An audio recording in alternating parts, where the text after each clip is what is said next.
जय हिंद दोस्तों। I am विद्युत from Ghosh tutorials, Nathnagar, Bhagalpur. Ghosh tutorials army GD clerk के इस नए यूट्यूब चैनल पर आप सबों का बहुत बहुत स्वागत और अभिनंदन। आर्मी क्लर्क और एयरफोर्स ग्रुप वाई के अभ्यर्थियों से मेरा निवेदन है कि घोष ट्यूटोरियल्स के यूट्यूब चैनल, जो कि घोष ट्यूटोरियल्स के नाम से ही है, आप उस पर जाएं और इंग्लिश के बेहतर प्रिपरेशन के लिए इंग्लिश ग्रामर के वीडियो को नियमित रूप से देखें।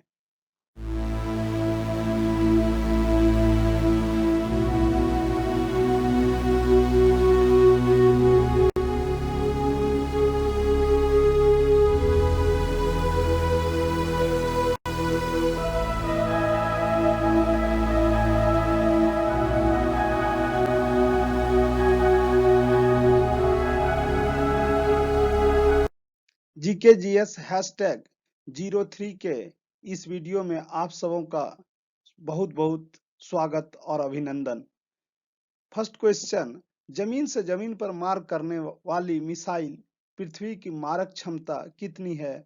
200 किलोमीटर, 250 किलोमीटर, 500 किलोमीटर, 1000 किलोमीटर। इसका सही उत्तर होगा 250 किलोमीटर, यानी सरफेस टू सरफेस। ये जमीन से जमीन पर मार करने वाली मिसाइल है पृथ्वी, जिसकी मारक क्षमता 250 किलोमीटर है। 23.5 डिग्री उत्तरी अक्षांश को किस रेखा के नाम से जानते हैं? 23.5 डिग्री उत्तरी अक्षांश को किस रेखा के नाम से जानते हैं? कर्क रेखा, मकर रेखा, भूमध्य रेखा, ऊर्ध्वाधर रेखा। जैसा कि हम लोग जानते हैं, ग्लोब पर 3 रेखा जो ठीक पृथ्वी के बीचों बीच खींची जाती है, उसे भूमध्य रेखा या विषुवत रेखा या इक्वेटर के नाम से जानते हैं। और भूमध्य रेखा के ऊपर के हिस्से को उत्तरी गोलार्ध और नीचे के हिस्से को दक्षिणी गोलार्ध कहते हैं। उत्तरी गोलार्ध में 23.5 डिग्री उत्तरी अक्षांश रेखा पड़ता है, जिसे कर्क रेखा के नाम से यानी ट्रॉपिक ऑफ कैंसर कहते हैं। और दक्षिणी गोलार्ध में 23.5 डिग्री दक्षिणी अक्षांश को मकर रेखा के नाम से जानते हैं। तो 23.5 डिग्री उत्तरी अक्षांश का सही उत्तर हुआ, इसे कर्क रेखा कहते हैं। 23.5 डिग्री उत्तरी अक्षांश को कर्क रेखा कहा जाता है। बिहार में नीतीश कुमार ने 2020 में लगातार कितनी बार मुख्यमंत्री का पद ग्रहण किया? 5वीं बार, 6ठी बार, 7वीं बार, चौथी बार। वैसे तो मुख्यमंत्री टोटल बिहार में नीतीश कुमार टोटल 7वीं बार मुख्यमंत्री बने, लेकिन लगातार उन्होंने चौथी बार मुख्यमंत्री के पद और गोपनीयता का शपथ लिया है, इसलिए इसका उत्तर सही होगा चौथी बार। खेतड़ी किसके लिए प्रसिद्ध है? सोना, चांदी, तांबा, लोहा। जैसा कि आपको ज्ञात है, खेतड़ी तांबा के लिए एक प्रसिद्ध स्थल है। पानीपत स्थित है पंजाब में, हरियाणा में, बिहार में, उत्तर प्रदेश में। तो पानीपत हरियाणा में स्थित है। मीनाक्षी मंदिर अवस्थित है पुरी में, ओंकारवाट में, मदुरई में, रामेश्वरम में। जैसा कि आप जानते हैं, पुरी में जगन्नाथ मंदिर है जो उड़ीसा में पड़ता है, और मीनाक्षी मंदिर मदुरई में अवस्थित है। इसका सही उत्तर ग नंबर होगा, यानी मीनाक्षी मंदिर मदुरई में अवस्थित है। नेक्स्ट क्वेश्चन, महात्मा बुद्ध को ज्ञान की प्राप्ति हुई थी? रिजुपालिका नदी के तट पर, बरगद के वृक्ष के नीचे, रिजुपालिका नदी के तट पर, पीपल के वृक्ष के नीचे, निरंजना नदी के तट पर, बरगद के वृक्ष के नीचे, निरंजना नदी के तट पर, पीपल के वृक्ष के नीचे। तो इसका सही उत्तर होगा घ नंबर, निरंजना नदी के तट पर, पीपल के वृक्ष के नीचे। निरंजना का वर्तमान में नाम फल्गु नदी हो गया है, जो कि गया में है। जैसा कि हम लोग जानते हैं, महात्मा बुद्ध को ज्ञान की प्राप्ति गया में तत्कालीन निरंजना नदी, वर्तमान में फल्गु नदी के तट के निकट पीपल के वृक्ष के नीचे, जिसे बोधि वृक्ष के नाम से जाना जाता है, उसी वृक्ष के नीचे महात्मा बुद्ध को ज्ञान की प्राप्ति हुई थी। डिगबोई प्रसिद्ध तेल शोधक कारखाना कहाँ है? आंध्र प्रदेश में, असम में, गुजरात में, कर्नाटक में। भारत में सर्वप्रथम तेल का खोज डिगबोई में ही हुआ था, जो असम राज्य में पड़ता है। इसलिए डिगबोई प्रसिद्ध तेल शोधक कारखाना असम में है। ईस्ट इंडिया कंपनी की स्थापना कब हुई थी? 1191 ईस्वी में, 1707 ईस्वी में, 1600 ईस्वी में, 1857 ईस्वी में। जैसा कि आपको पता है, ईस्ट इंडिया कंपनी की स्थापना इंग्लैंड की महारानी की रॉयल चार्टर से 3 दिसंबर सन 1600 ईस्वी को हुई थी। तो ईस्ट इंडिया कंपनी की स्थापना 3 दिसंबर सन 1600 ईस्वी को हुई थी। प्रथम विश्व युद्ध आरंभ कब हुआ? 1914 में, 1918, 1939, 1945। जैसा कि हम लोगों को ज्ञात है, प्रथम विश्व युद्ध प्रारंभ 1914 ईस्वी में हुआ। इसका सही उत्तर क है। 1918 में प्रथम विश्व युद्ध की समाप्ति हुई, 1939 में द्वितीय विश्व युद्ध का प्रारंभ हुआ और 1945 में द्वितीय विश्व युद्ध की समाप्ति हुई। इलेक्ट्रॉन पर आवेश कितना कूलाम होता है? 1.6 into 10 raised to the 19 minus 19 coulomb, 1.6 into 10 raised to the minus 20 coulomb, 1.6 into 10 raised to the minus 29 coulomb, 1.6 into 10 raised to the minus 11 coulomb। इसका सही उत्तर का नंबर होगा 1.6 into 10 raised to the minus 19 coulomb electron पर आवेश होता है।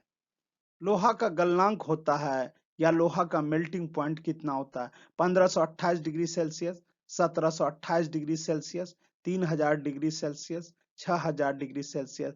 जैसा कि हम लोग जानते हैं कि पानी का बॉइलिंग पॉइंट यानी water boils at 100 degree Celsius, यानी पानी 100 डिग्री सेल्सियस पर उबलने लगता है। वहीं लोहा का मेल्टिंग पॉइंट यानी गलनांक 1728 डिग्री सेल्सियस है, यानी लोहा 1728 डिग्री सेल्सियस पर पिघलने लगता है या गलने लगता है। वहीं सूर्य के सतह का टेम्परेचर 6000 डिग्री सेल्सियस होता है। रक्त का पीएच मान होता है या रक्त का पीएच मान कितना होता है? 6, 7, 7.4 और 8। जैसा कि हम लोगों को पता है कि शुद्ध जल का पीएच मान 7 होता है। शुद्ध जल से कम मान वाले यानी लेस देन 7, 7 से कम पीएच मान वाले पदार्थ अम्लीय और शुद्ध जल से अधिक मान वाले पदार्थ यानी 7 से अधिक पीएच मान वाले पदार्थ क्षारीय होता है। और रक्त का पीएच मान 7.4 है, इसलिए इसका सही उत्तर 7.4 होगा। स्टेनलेस स्टील में इस्पात की प्रतिशतता पाई जाती है 66%, 80%, 44%, 88%। स्टेनलेस स्टील में ये जंग नहीं लगता है और इसलिए स्टेनलेस स्टील में इस्पात की प्रतिशतता सर्वाधिक पाई जाती है, यानी इसका सही उत्तर होगा 88%।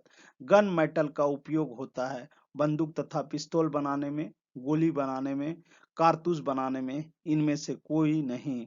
गन मेटल का उपयोग बंदूक तथा पिस्तौल बनाने में होता है। इसका सही उत्तर क हो गया। क्या सन 1900 ईस्वी अधिवर्ष है? अधिवर्ष यानी लीप ईयर? हाँ, नहीं, ज्ञात नहीं कर सकते, इनमें से कोई नहीं। जैसा कि हम लोग जानते हैं, किसी भी वर्ष में जब 4 से पूर्णतया भाग लग जाए या जब 4 से पूर्णतया वह वर्ष विभाजित हो जाए तो उसे लीप ईयर कहते हैं। वहीं सदी में 400 से भाग लगना अनिवार्य है। 1900 ईस्वी एक सदी है जो 400 से पूर्णतया विभाजित नहीं होता है, इसलिए 1900 ईस्वी लीप ईयर नहीं है। इसका सही उत्तर ख नंबर होगा। रेडियो सक्रियता की खोज की मैडम क्यूरी ने, रदरफोर्ड ने, पियरे क्यूरी ने, हेनरी बेकुरल ने। तो रेडियो सक्रियता यानी रेडियो एक्टिविटी की खोज हेनरी बेकुरल ने की। इसका सही उत्तर होगा हेनरी बेकुरल। बायोडीजल किससे प्राप्त होता है, यानी वह कौन सा पौधा है जिसके बीज से डीजल की प्राप्ति होती है? रतनजोत, अंडी, सिनकोना इनमें से कोई नहीं। तो बायोडीजल की प्राप्ति रतनजोत या जेट्रोपा से होता है, जिसे रतनजोत या जेट्रोपा के नाम से जानते हैं। जनन क्षमता में कमी किस विटामिन की कमी से होता है? Vitamin A, vitamin D, vitamin E, vitamin के। जैसा कि आपको पता है, विटामिन ए की कमी से रतौंधी, विटामिन डी के कमी से रिकेट्स और ई की कमी से जनन क्षमता में कमी और विटामिन के कमी से रक्त का थक्का न होना। तो इसका सही उत्तर हुआ विटामिन ई। तराइन का द्वितीय युद्ध कब हुआ था? 1911 ईस्वी में, 1912 ईस्वी में, 1191 ईस्वी में, 1192 ईस्वी में। इसका सही उत्तर होगा 1192, यानी 1192 ईस्वी में तराइन का द्वितीय युद्ध हुआ था। वहीं 1911 ईस्वी में दिल्ली भारत की राजधानी ट्रांसफर की गई थी कोलकाता से, जिसका कि अप्रूवल 1911 में मिला था। 1912 में दिल्ली पूर्ण रूपेण राजधानी के रूप में घोषित कर दिया गया था, यानी घोषणा 1911 में हुई और कार्य इसका 1912 से प्रारंभ हो गया और 1191 ईस्वी में तराइन का प्रथम युद्ध हुआ था। यदि आपने इस वीडियो से कुछ सीखा है या आपको यह वीडियो अच्छा लगा है, तो इसे अपने फ्रेंड्स, रिलेटिव्स, दोस्तों और मित्रों के बीच शेयर करें और आर्मी के अभ्यर्थियों के बीच अधिक से अधिक संख्या में इसे पहुंचाएं। Thanks for watching.